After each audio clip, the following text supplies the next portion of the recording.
ओम शांति। आज 22 अप्रैल 2023 की बाबा की साकार मुरली सुनेंगे। बाबा कहते, मीठे बच्चे, अपना स्वभाव बहुत ही मीठा और शांत बनाओ। बोल चाल ऐसा हो जो सब कहें यह तो जैसे देवता हैं। प्रश्न है, तुम बच्चों को कौन सा सर्टिफिकेट संगम पर बाप से लेना है? उत्तर, अपने दैवी मैनर्स का सर्टिफिकेट। बाप जो श्रृंगार कर रहे हैं, बच्चों की इतनी सेवा कर रहे हैं, तो ज़रूर उसका सर्टिफिकेट देना है। बाप का मददगार बनना है। मददगार बच्चे वह जिनका स्वभाव देवताई हो, ईश्वरीय सर्विस में कभी थके नहीं, यज्ञ सेवा से स्नेह हो, ऐसे बच्चों को बाप भी इजाफा देते हैं, खातिरी करते हैं। ऐसे सर्विसेबल स्नेही बच्चों को देख देख बाप हर्षित होते हैं। गीत, तुम्हारे बुलाने को जी चाहता है। ओम शांति।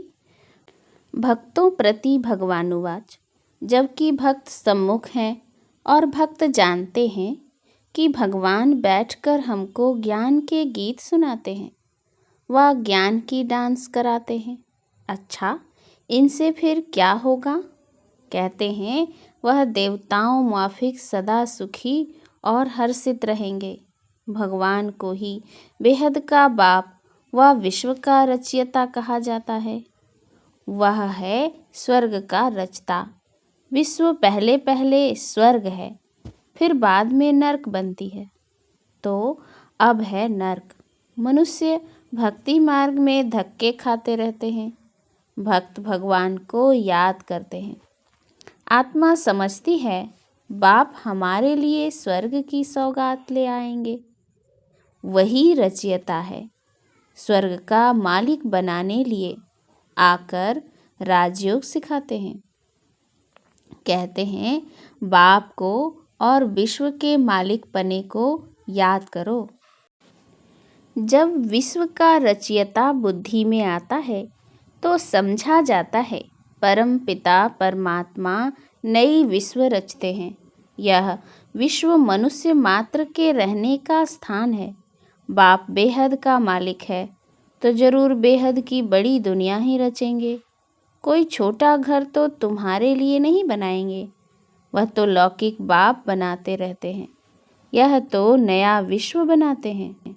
तुम बच्चों के लिए विश्व घर है, अर्थात पाठ बजाने का स्थान है। तुम जानते हो हम भारतवासी हैं, तो घर के हुए ना। अब भारतवासी अपने को हद के मालिक समझते हैं, परंतु भारतवासी बेहद दुनिया के वासी थे। बाप बहुत अच्छी रीति समझाते हैं, परंतु तुम बच्चे घड़ी घड़ी भूल जाते हो, शुक्रिया भी नहीं मानते हो। बेहद का बाप आकर के बेहद का विश्व अथवा घर बनाते हैं, वह है स्वर्ग। ऐसे नहीं बेहद का नरक रचने वाला बाप है। बाप तो आकर स्वर्ग रचते हैं और उस स्वर्ग का फिर बच्चों को मालिक बनाते हैं। गोया नई दुनिया नए विश्व का मालिक तुमको बनाते हैं। इस विश्व के मालिक लक्ष्मी नारायण भारत में थे। उस समय और कोई धर्म नहीं था, सिर्फ भारत ही था। बाप कितना अच्छी रीति समझाते हैं, परंतु बच्चों को वह नशा नहीं चढ़ता है। बच्चे हद के नशे में रहते हैं। आत्मा को नशा रहता है ना। आत्मा का शरीर बड़ा होता है तो इन ऑर्गन्स से सब वर्णन कर सकते हैं। छोटा बच्चा तो नहीं कहेगा कि मैं विश्व का मालिक हूँ व फलाना हूँ। बालिग अवस्था में आने से समझते हैं हम मालिक हैं। तुम कोई छोटे तो नहीं हो, तुम तो बड़े हो। बाप ने भी बुजुर्ग शरीर लिया है। समझते हैं बाप विश्व का रचयिता है, मालिक नहीं बनते हैं। अक्षर कहने में भी कहाँ कहाँ भूल हो जाती है। बाप है विश्व का रचयिता। कहते हैं मैं विश्व की राजाई नहीं करता हूँ, सारे सृष्टि का रचयिता मैं एक हूँ। अक्षर अक्षर रिफाइन कर समझाना पड़ता है। बाप विश्व का रचता डायरेक्ट समझा रहे हैं। हम तुमको विश्व का मालिक बनाने आया हूँ, ऐसे नहीं सिर्फ भारत का मालिक बनाने आया हूँ। इस समय जो भारत के मालिक हैं उन्हें वह सुख थोड़े ही है। अभी सब कब्र दाखिल होने हैं। इसको कहा जाता है कयामत का समय। विश्व का रचता जरूर गॉड को कहा जाएगा। वही न्यू वर्ल्ड का क्रिएटर है। न्यू वर्ल्ड को स्वर्ग, पुरानी वर्ल्ड को नर्क कहेंगे। तुम बच्चों में भी नंबरवार समझते हैं। जिनमें ज्ञान कम है उनको इतनी खुशी नहीं रहती है। माया खुशी में रहने नहीं देती है। बच्चे देही अभिमानी होते नहीं। देह अभिमान आने से ही फिर सब विकार सामना करते हैं। तुम बच्चे जानते हो हम आत्माओं का बाप हुआ है। भक्त सब बुलाते हैं, आकर हमको कुछ सुनाओ। लिखा हुआ है, भगवान उवाच, मैं आया हूँ तुमको स्वर्ग का मालिक बनाने। तुमको लायक बनाता हूँ। तुमको सारे विश्व की हिस्ट्री ज्योग्राफी सुनाता हूँ। इस बेहद के ड्रामा में कौन कौन मुख्य एक्टर्स हैं, तुम्हारी बुद्धि चली जाती है बेहद में। ड्रामा में मूल वतन, सूक्ष्म वतन, स्थूल वतन सब आ जाते हैं। तुम्हारे में भी कोई हैं जो इन बातों को अच्छी रीति समझते हैं। कोई को धारणा नहीं होती है क्योंकि अनेक जन्मों से अजामिल हैं, वह संस्कार हैं। ऐसे गर्म तवे हैं जो बिल्कुल धारणा नहीं होती है, उनका भी उद्धार होता है। कम से कम स्वर्ग में तो जाते हैं, दास दासी बनते हैं, प्रजा में जाते हैं। उद्धार का मतलब है स्वर्ग में तो ले जाते हैं ना। बाकी पद तो पुरुषार्थ अनुसार ही मिलता है। यदि धारणा नहीं करते हैं तो स्वर्ग में तो जाएंगे, परंतु दास दासी का पद मिलेगा। बच्चों को कितना भी समझाते हैं, परंतु जैसे गर्म तवे पर पानी, तो समझा जाता है उस वासना संस्कार वाले हैं। सन्यासी भी वासना संस्कार ले जाते हैं ना। जन्म लेंगे फिर सन्यास करने का ख्याल होगा। यह बातें भी यहाँ समझाई जाती हैं। सतयुग में तो विकार की बात ही नहीं। वहाँ जन्म जन्मांतर निर्विकारी पने का संस्कार रहता है, माया ही नहीं है। यहाँ तो बच्चों को सुधारने की बहुत कोशिश करते हैं। कोई तो बिल्कुल ही मैले कपड़े हैं। थोड़ी सी सोटी लगाई जाती है तो एकदम फट पड़ते हैं। धोबी भी कपड़े की संभाल करते हैं, परंतु कोई सड़ा हुआ कपड़ा होता है तो फट पड़ता है, फिर आश्चर्यवत भागंती हो जाते हैं। बाप कितनी मेहनत करते हैं, राजयोग सिखला रहे हैं। वही रहम दिल है जो सब पर रहम करते हैं। बाबा रहम दिल है, माया बेरहम है। माया ने सत्यानाश कर दी है। इसीलिए कहते हैं मैं कल्प कल्प कल्प के संगम युगे आता हूँ। बाप है पतित पावन, पतितों को ही वापस ले जाने आना पड़ता है। त्रेता में कोई पतित थोड़े ही है जो त्रेता में आकर पावन बनाऊं। भगवान तो है ट्रुथ, वही सत्य सुनाते हैं। तुम बच्चे अब जानते हो बरोबर विश्व का रचयिता शिव बाबा ब्रह्मा तन से हमको विश्व का मालिक बनाने पुरुषार्थ कराते हैं। बाप कहते हैं अगर हमारी मेहनत व्यर्थ गंवाएंगे, अपनी चलन से बहुतों को धोखा देंगे तो पद भ्रष्ट हो पड़ेंगे। कहेंगे इनसे तो भूत निकला नहीं है। बच्चों की चलन ऐसी होनी चाहिए जो सब समझें यह तो जैसे देवता हैं। देवताएं नामी ग्रामी हैं, कहते हैं इनका स्वभाव एकदम देवताई है, तो बाकी का अंडरस्टूड आसुरी हुआ ना। कई बच्चे बड़े फर्स्ट क्लास देवताई गुण वाले हैं, बिल्कुल मीठे शांत स्वभाव के हैं, तो ऐसे बच्चों को बाप देख खुश होते हैं। बच्चे समझते हैं बाप हम बच्चों के लिए मकान बनवा रहे हैं, तो हमको भी सेवा करनी चाहिए।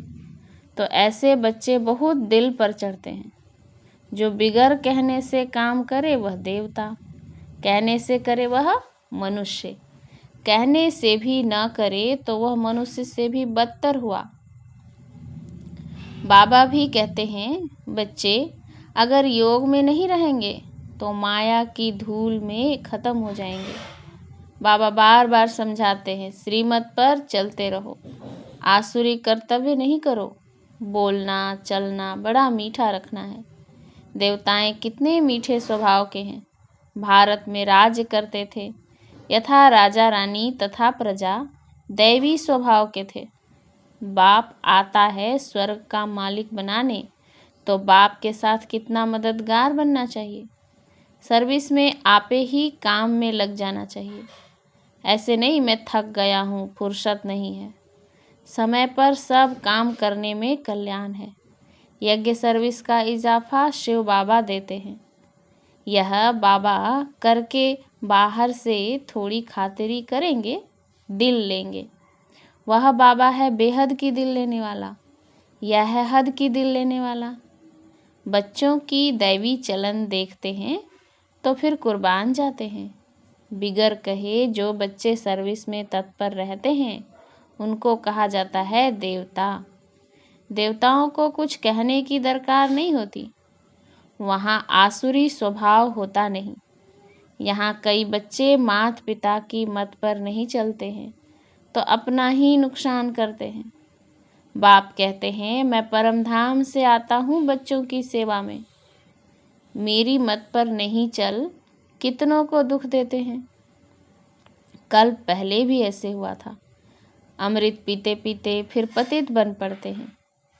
एक कहानी भी है, लक्ष्मी ने अमृत पिलाया तो भी असुर बन गए।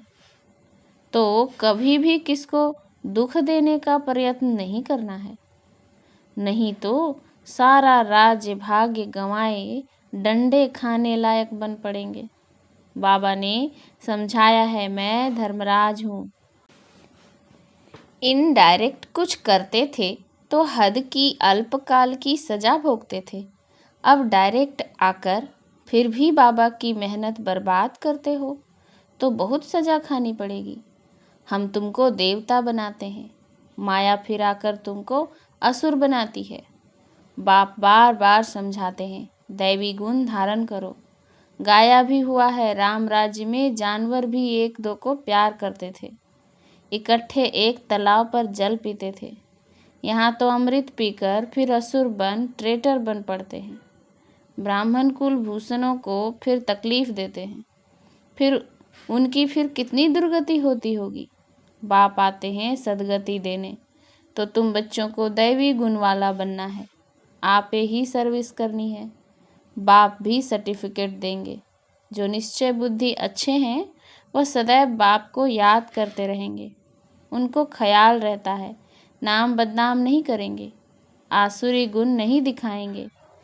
अभी तो सब नंबरवार पुरुषार्थी हैं। सिर्फ यह निश्चय रहना चाहिए हम गॉड फादरली स्टूडेंट हैं। भगवान उवाच बच्चों प्रति कि मैं तुमको पढ़ाकर राजाओं का राजा बनाता हूँ, तुमको योग और ज्ञान सिखलाता हूँ। तुम देही अभिमानी बनो, मैं तुमको ले जाने के लिए आया हूँ। तुम आत्माएं मच्छरों सदृश मेरे को फॉलो करेंगी। बरोबर महाभारत लड़ाई लगी है तो मच्छरों सदृश फॉलो किया है पंडे को। बाबा पंडा है, कहते हैं मैं लिबरेट करने आया हूँ। तुम माया के फंदे में बड़े दुखी हो। एक तो गर्भ जेल में जाते हो, दूसरा फिर उस जेल में जाना भी मनुष्यों के लिए बड़ा सहज हो गया है। बड़ी खुशी से जेल में जाते हैं। एक दो को देख भूख हड़ताल आदि भी करने लग पड़ते हैं। अपनी आत्मा को दुख देने के लिए क्या क्या करते हैं। इनको आत्मघात कहा जाता है। शरीर तंदुरुस्त है तो आत्मा कहती है मैं सुखी हूँ, तंदुरुस्त नहीं है तो आत्मा कहती है मैं दुखी हूँ। बाप आते हैं सदा सुखी स्वर्ग का मालिक बनाने। विश्व का मालिक कहते हैं मैं नए विश्व का रचयिता हूँ, इसीलिए मुझे मालिक कहते हैं। परंतु मैं राज्य नहीं करता हूँ। सब भक्त मुझे पूजते हैं, कहते हैं हे भगवान आओ, आकर हमको इस कलयुगी दुखों से छुड़ाओ, निर्वाण धाम व स्वर्ग धाम में भेज दो। बाप पहले सुख धाम में भेज देते हैं, फिर माया दुख धाम बनाती है। ऐसे यह चक्र फिरता है। बाप कहते हैं बच्चे अब गफलत छोड़ो, माया बहुत अकर्तव्य कार्य कराती है जिससे पद भ्रष्ट हो पड़ेगा। बाप को जान पहचान उनकी मत पर चलने से तुम श्रेष्ठ बन सकेंगे, नहीं तो बहुत सजाएं खाएंगे। जैसे ईश्वर की महिमा अपरम अपार है, वैसे सजा खाने की दुर्दशा भी अपरम अपार है। कयामत का समय है, बाबा सब का हिसाब किताब चुकतू कराते हैं। सजाए खाने वाले इस माला में नहीं आएंगे।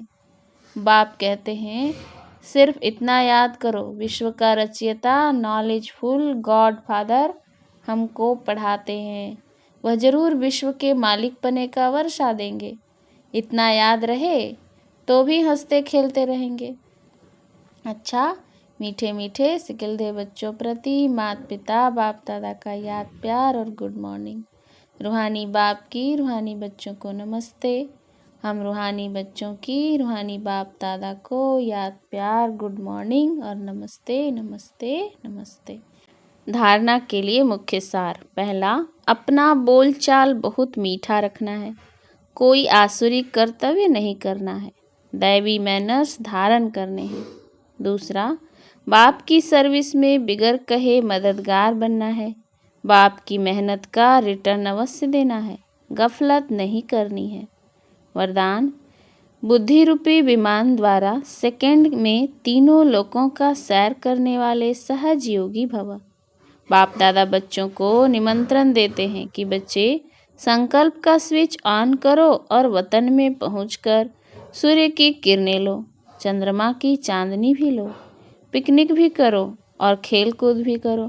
इसके लिए सिर्फ बुद्धि रूपी विमान में डबल रिफाइंड पेट्रोल की आवश्यकता है।